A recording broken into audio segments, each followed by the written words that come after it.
ગુજરાત આજે રવિવાર છે ને રવિવારના દિવસે ફરીથી ગુજરાતની અંદર વરસાદના વેધર મોડેલો છે એ બદલ્યા છે ને વેધર મોડેલો બદલતા પરેશભાઈ ગોસ્વામી દ્વારા 26 થી લઈને 6 સપ્ટેમ્બરની વચ્ચે ગુજરાતની અંદર વરસાદનો એક નવો રાઉન્ડ આવવાની શક્યતાઓ છે વ્યક્ત કરવામાં આવી છે.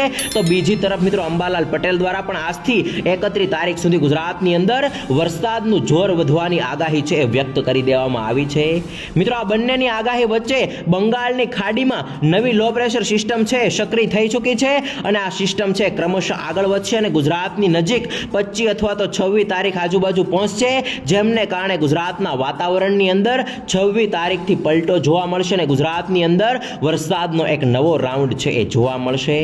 મિત્રો આ રાઉન્ડની માહિતી આપું એ પહેલા હાલની સિસ્ટમની તમને વાત કરી દઉં તો જે સિસ્ટમ મધ્ય ભારત ઉપર સક્રિય હતી અને એ સિસ્ટમને કારણે ગુજરાતના કેટલાક વિસ્તારોની અંદર હળવા ઝાપટા પડતા હતા, એ ઝાપટાની અંદર મિત્રો આજથી ક્રમશઃ ઘટાડો થશે કેમ કે સિસ્ટમ છે નબળી પડી ચૂકી છે અને સિસ્ટમની અસર ગુજરાતની અંદર જોવા નહીં મળે. એટલા માટે ગુજરાતની અંદર આજથી વાતાવરણમાં થોડોક પલટો જોવા મળશે, તડકો નીકળશે, વાદળછાયું વાતાવરણ છે એ પણ ગુજરાતના કેટલાક ભાગોમાંથી હટી જશે.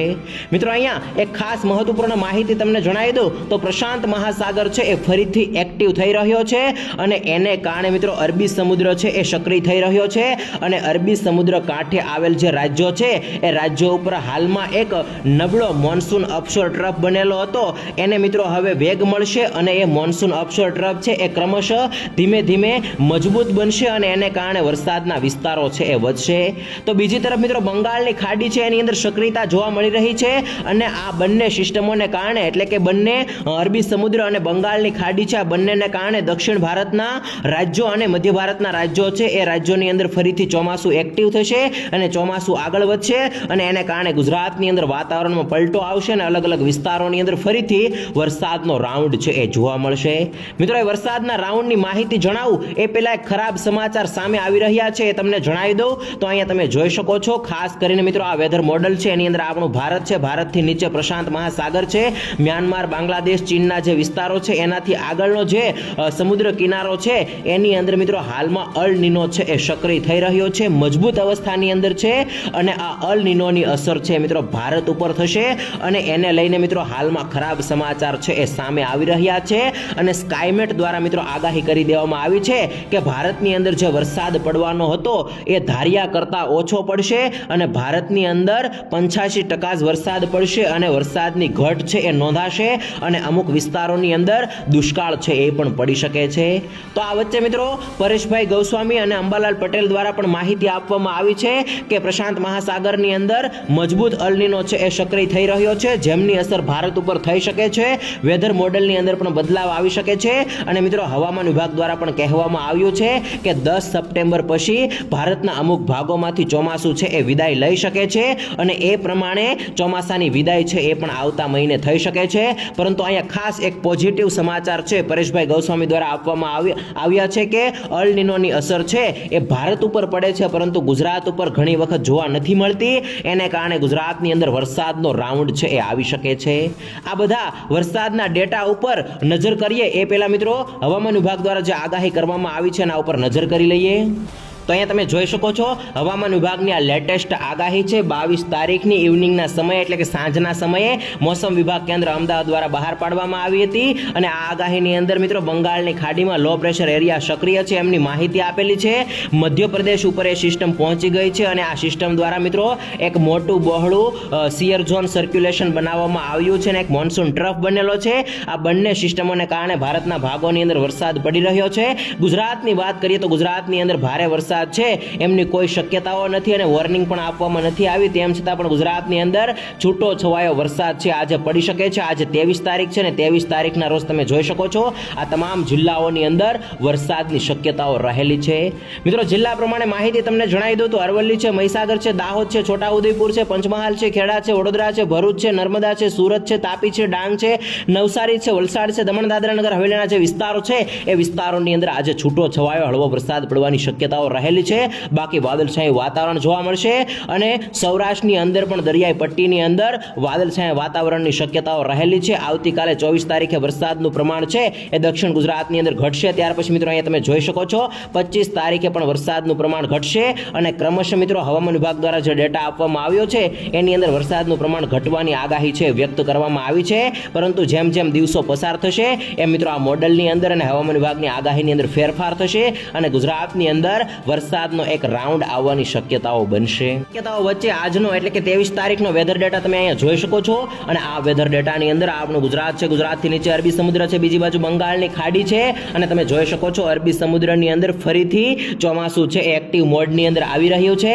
બીજી તરફ બંગાળની ખાડી છે એની અંદર પણ સક્રિયતા છે એ વધી રહી છે અને લો પ્રેશર સિસ્ટમ છે એ પણ આ વિસ્તારોની અંદર દેખાડી રહ્યા છે અને આ સિસ્ટમો દ્વારા એક સિયર ઝોન બહોળું સર્ક્યુલેશન છે એ બનાવવામાં આવ્યું છે અને આ સર્ક્યુલેશન ક્રમશઃ આગળ વધશે જેમને કારણે ગુજરાતની અંદર વરસાદનો રાઉન્ડ જોવા મળશે.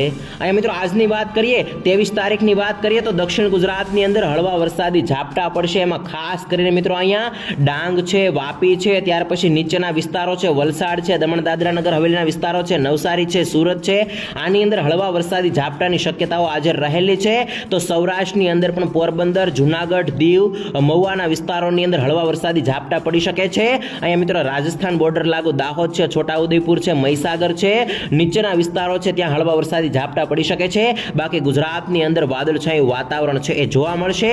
ભારે વરસાદની આજે કોઈ શક્યતાઓ છે એ રહેલી નથી. ત્યાર પછી આવતીકાલની વાત કરીએ તો આવતીકાલે 24 તારીખ છે. 24 તારીખે પણ દક્ષિણ ગુજરાતની અંદર વરસાદની શક્યતાઓ રહેશે. અહીંયા અરબી સમુદ્ર છે એ ધીમે ધીમે સક્રિય થશે. બંગાળની ખાડીવાળી સિસ્ટમ છે એ ધીમે ધીમે આગળ વધશે. ભારતના તમામ ભાગોની અંદર ફરીથી ચોમાસું એક્ટિવ થશે.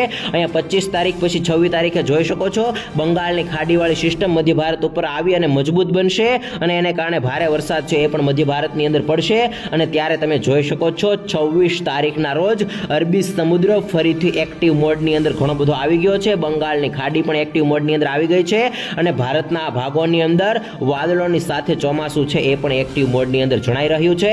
ગુજરાતની વાત કરીએ તો ગુજરાતની અંદર વાદળો છે એ ખૂબ વાદળો છવાયેલા હશે, વરસાદની શક્યતા નહીં હોય અને અહીંયા તમે 27 તારીખે જોઈ શકો છો મધ્ય ભારતવાળી સિસ્ટમ છે ગુજરાતની નજીક આવશે અને એને કારણે મિત્રો બોર્ડર લાગુ જે જિલ્લાઓ છે એ જિલ્લાઓની અંદર ફરીથી વરસાદનો રાઉન્ડ છે એ આવી શકે છે.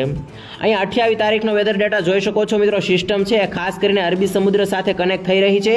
આ રીતે આને કારણે આ જે બોર્ડર લાગુ જિલ્લાઓ અને દક્ષિણ ગુજરાતના જિલ્લાઓ છે એ જિલ્લાઓની અંદર વરસાદની શક્યતાઓ બની રહી છે. અહીંયા તમે જોઈ શકો છો 28 તારીખનો આ વેધર ડેટા છે અને આ વેધર ડેટાની અંદર મિત્રો આ તમામ જિલ્લાઓની અંદર વરસાદ પડવાની ફરીથી શક્યતાઓ બની છે. આ બધી શક્યતાઓ વચ્ચે કચ્છ અને સૌરાષ્ટ્ર માટે હજી પણ ખરાબ સમાચાર છે કે કચ્છ અને સૌરાષ્ટ્રની અંદર મિત્રો વરસાદ પડવાની શક્યતાઓ છે એ દેખાતી નથી. વેધર મોડલો છે એ પણ અપડેટ થઈ રહ્યા નથી એ વિસ્તારો ઉપર. એટલે મિત્રો ત્યાં પિયત જરૂર હોય પાકને તો ખાસ તમે પાણી પાઈ દેજો કેમ કે ત્યાં હવે વહેલો વરસાદ પડે એવી કોઈ શક્યતાઓ દેખાતી નથી. અને અહીંયા તમે જોઈ શકો છો મિત્રો 29 તારીખનો વેધર ડેટા છે. 29 તારીખે આ સિસ્ટમ થોડીક નબળી પડશે અને ત્યાર પછી 4 સપ્ટેમ્બરનો વેધર ડેટા છે. અહીંયા ઉત્તર ભારતના વિસ્તારો ઉપરથી ફરીથી સિસ્ટમ છે એ આ રીતે એક સિયર ઝોન બનાવશે અને ગુજરાતની અંદર હળવો વરસાદ પડશે. અહીંયા ખાસ કરીને 6 સપ્ટેમ્બરનો ડેટા છે. 6 સપ્ટેમ્બરે ફરીથી સિસ્ટમ છે મજબૂત બનશે અને ગુજરાતની નજીક ખાસ કરીને રાજસ્થાન, મધ્યપ્રદેશ, મહારાષ્ટ્ર બોર્ડર લાગુ વિસ્તારો છે એ વિસ્તારો ઉપર મિત્રો ફરીથી વરસાદનો રાઉન્ડ છે એ આવી શકે છે. બાકી ભારે વરસાદ અને સારા વરસાદના સંકેતો કોઈ દેખાતા નથી. અહીંયા હવામાન વિભાગનો સેટેલાઇટ ઇમેજ છે એ તમે જોઈ શકો છો. આ સેટેલાઇટ ઇમેજની અંદર મિત્રો આપણું ગુજરાત છે. અહીંયા બંગાળની ખાડીવાળી સિસ્ટમ દ્વારા જે સર્ક્યુલેશન બનાવવામાં આવ્યું છે એમના વાદળો તમે જોઈ શકો છો અને બંગાળની ખાડીમાં જે સિસ્ટમ હતી એ પણ જોઈ શકો છો અને પ્રશાંત મહાસાગરની અંદર જે વાવાઝોડા બનેલા છે એ વાવાઝોડા પણ તમે અહીંયા જોઈ શકો છો. સેટેલાઇટ ઇમેજની અંદર ગુજરાતની અંદર કોઈ વધારે વાદળો દેખાતા નથી. આ રાત્રિનો સેટેલાઇટ ઇમેજ છે અને આની અંદર ફેરફાર છે એ થતો રહેતો હોય છે. તો એ પ્રમાણે હવે ગુજરાતની અંદર વરસાદનો રાઉન્ડ આવશે પરંતુ કેટલો મજબૂત આવશે જોવાનું રહેશે કેમ કે મિત્રો અહીંયા પાકિસ્તાન અફઘાનિસ્તાનના જે વિસ્તારો છે ખાસ તમે અહીંયા જોઈ શકો છો આ તમામ વિસ્તારો ઉપર એન્ટી સાયક્લોન બનેલું છે, ત્યાં કોઈ વરસાદ પડી રહ્યો નથી અને આ એન્ટી સાયક્લોનની અંદર જે સૂકા પવનો છે, ગરમ પવનો છે, એ આ જે સિસ્ટમ છે, વાદળો છે, એ વાદળોને આગળ વધવા દેતા નથી, જેમને કારણે ગુજરાતની અંદર વરસાદનો રાઉન્ડ છે એ આવી રહ્યો નથી. ખાસ આપને જણાવી દો કે બંગાળની ખાડીમાં મજબૂત સિસ્ટમ બને છે, સિસ્ટમ ભારતના ભાગો ઉપર આવે છે, બધા સેન્ટરોની અંદર વરસાદ આપે છે, પરંતુ રાજસ્થાન મધ્યપ્રદેશ વિસ્તાર ઉપર એ સિસ્ટમ આવે ત્યાં મિત્રો રાજસ્થાનના કેટલાક વિસ્તારો ઉપર આ રીતે એન્ટી સાયક્લોન છે છવાય છે, ગરમ પવનો હોય છે, જે પવનો મિત્રો આ સિસ્ટમને આગળ વધવા દેતા નથી, લો પ્રેશરને આગળ વધવા દેતા નથી અને એને કારણે ગુજરાતની અંદર વરસાદ છે એ પડતો નથી અને ગુજરાત ઉપર સંકટના વાદળો છે એ ઘેરાઈ રહ્યા છે. ખાસ મિત્રો કચ્છ અને પશ્ચિમ સૌરાષ્ટ્રના જે જિલ્લાઓ છે એ જિલ્લાઓ માટે ખૂબ જ ચિંતાજનક સમાચાર મળી રહ્યા છે. હજી અમુક એવા સેન્ટરો છે, અમુક એવા ગામડાઓ છે કે જેની અંદર વાવણી લાયક પણ વરસાદ નથી થયો, તો એવા બધા લોકો માટે ખૂબ જ ચિંતાજનક સમાચાર છે. સરકારે એ વિસ્તારોની અંદર દુષ્કાળ છે એ જાહેર કરવો જોઈએ. મિત્રો વધારે માહિતી જે આવશે એ માહિતી વેધર મોડેલો દ્વારા યુટ્યુબ ચેનલના માધ્યમથી તમારા સુધી પહોંચાડી દે, એટલા માટે ખાસ તમે ખિસ્સો યુટ્યુબ ચેનલને સબસ્ક્રાઇબ